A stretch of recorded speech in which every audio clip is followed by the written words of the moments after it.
Hi అండి, welcome to అట్లా Rajeshwari cooking. ఈరోజు వీడియోలో మీ అందరికీ క్రిస్పీగా చెక్కలు ఎలా తయారు చేసుకోవాలో ఈజీ ప్రాసెస్లో చూపిస్తున్నాను. ఇది ఈవినింగ్ స్నాక్స్లా కానీ లేదంటే పిల్లలకు బ్రేక్లో పెట్టడానికి కానీ చాలా బాగుంటాయి. అయితే దీని ప్రాసెస్ ఏంటో చూద్దాం. అంతకంటే ముందు మీలో ఎవరైనా నా ఛానల్ని కొత్తగా చూస్తుంటే ప్లీజ్ సబ్స్క్రైబ్, అలాగే పక్కనే ఉన్న బెల్ ఐకాన్ని యాక్టివేట్ చేసుకోండి. నేను చేసే ప్రతి వీడియో నోటిఫికేషన్స్లో ముందుగా మీకే వస్తుంది.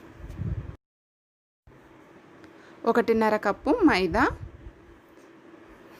మనం జనరల్గా బియ్యపిండితో తయారు చేసుకుంటాం కదా, డిఫరెంట్గా ఇలా మైదాతో కూడా చేసుకోవచ్చు, చాలా టేస్టీగా ఉంటాయి. ఇప్పుడు ముందుగా నానబెట్టుకున్న పెసరపప్పు 2 స్పూన్స్ వేసుకుంటున్నాను. వాము 1/2 స్పూను, కచ్చాబచ్చాగా దంచుకున్న పచ్చిమిర్చి 1/2 స్పూను, పసుపు, రుచికి తగ్గట్టుగా సాల్ట్, కొన్ని కొత్తిమీర ఆకులు, కాస్త కట్ చేసుకున్న కరివేపాకు, 1 స్పూను తెల్ల నువ్వులు. ఇలా అన్నీ వేసుకొని కలుపుకున్న తర్వాత ఇందులో కొంచెం వాటర్ వేసుకుంటూ కలుపుకోవాలి. నేను దీనికోసం ఏం హాట్ వాటర్ వాడట్లేదు, నార్మల్ వాటరే యూస్ చేస్తున్నాను. వాటర్ అన్నీ ఒకేసారి వేసి కలుపుకోవడం వల్ల లూజ్ అయ్యే ఛాన్స్ ఉంటుంది, అందుకని చూసుకొని కొంచెం వేసుకుంటూ కలుపుకుంటే సరిపోతుంది. మనకు చెక్కలు తయారు చేసుకోవడానికి పిండి ఏ విధంగా అయితే కలుపుకుంటామో అలా గట్టిగా కలుపుకోవాలి. మరీ సాఫ్ట్గా కాదు, మరీ గట్టిగా కాదు. ఇదిగో ఇక్కడ నేను చూపిస్తున్నట్టుగా చక్కగా కలుపుకొని ఒక 10 నిమిషాల వరకు పక్కకు పెట్టుకోవాలి. బియ్యపిండి చెక్కలు చేసుకునేటప్పుడు మనము బటర్ని కానీ లేదా కాచిన నూనెని కానీ వేసి పిండిని కలుపుకుంటాము, కానీ మైదా చెక్కలకి అలా చేయడం వల్ల మెత్తపడుతుంది, కాబట్టి ఇందులో బటర్ కానీ నూనెని కానీ వేసి కలపట్లేదు. చెక్కలు తయారు చేసుకోవటానికి పిండి రెడీ అయిపోయింది. ఇప్పుడు ఈ పిండిని చపాతీల పీటపైకి తీసుకొని ఒకసారి చేతితో మెదుపుకుందాము. ఇలా 1 నిమిషం వరకు పిండిని మెదుపుకున్న తర్వాత దీన్ని 2 పార్ట్స్గా డివైడ్ చేసుకొని ఒక పార్ట్ని తీసుకొని ఇలా సైడ్ అంతటిని అడ్జస్ట్ చేసుకొని చపాతీల పీటపై పెట్టుకొని చపాతీలా తయారు చేసుకుందాము. పొడి పిండిని చల్లుకుంటూ చపాతీలా చేసేసుకుందాము. ఇప్పుడు దీన్ని ఇలా ఒత్తుకుంటున్నాం కదా, మనకు వీలైనంత పల్చగా చేసుకోవాలి, ఎంత వీలైతే అంత పల్చగా.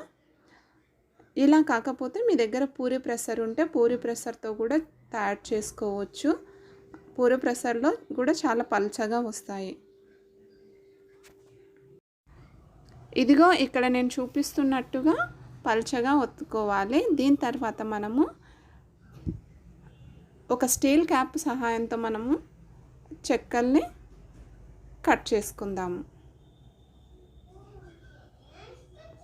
ఇక్కడ నేను చూపిస్తున్నాను కదా ఈ సైజు. మీకు ఇంకా సైజు పెద్దగా కావాలంటే దీని ప్లేస్లో ఇంకాస్త పెద్ద క్యాప్ తీసుకొని కూడా చేసుకోవచ్చు, లేదా మీరు డైరెక్ట్గా కూడా చెక్కల్ని పీటపై పల్చగా కూడా ఒత్తుకోవచ్చు. ఇలా చేసిన తర్వాత ఒకటొకటి తీసేసుకుందాము. ఇలా చపాతీలాగా చేసుకొని ఒక క్యాప్తో ఇలా కట్ చేసుకోవడం వల్ల షేప్ చాలా బాగుంటుంది రౌండ్గా. ఇలా కాకపోయినా మనము చిన్న పిండి ముద్దలుగా తీసుకొని వాటిని కూడా ఒత్తుకోవచ్చు. ఇదిగో నేను ఇక్కడ చూపిస్తున్నాను కదా, ఇలా ఒక్కొక్కటిగా కూడా ఒత్తుకోవచ్చు, కాకపోతే కొంచెం టైం ఎక్కువగా పట్టుకుంటుంది. మనం చపాతీలా చేసుకొని కట్ చేసుకోవడం వల్ల ఫాస్ట్గా అయిపోతుంది.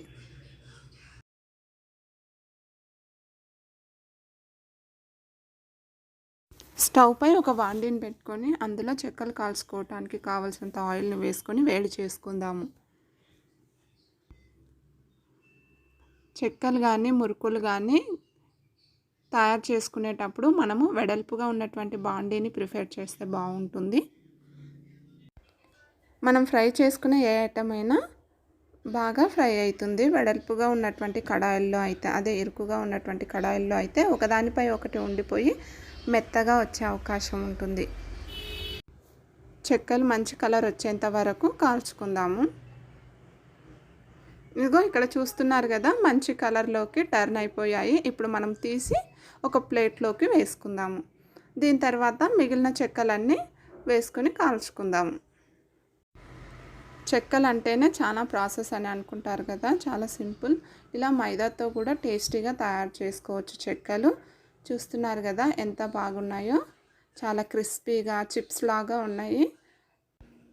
అయితే ఇంకేంటి, మీరు కూడా ట్రై చేసి ఎలా వచ్చిందో కామెంట్ సెక్షన్లో నాతో షేర్ చేసుకోండి. అలాగే ఈ వీడియోని లైక్ చేయండి, షేర్ చేయండి, కామెంట్ చేయండి.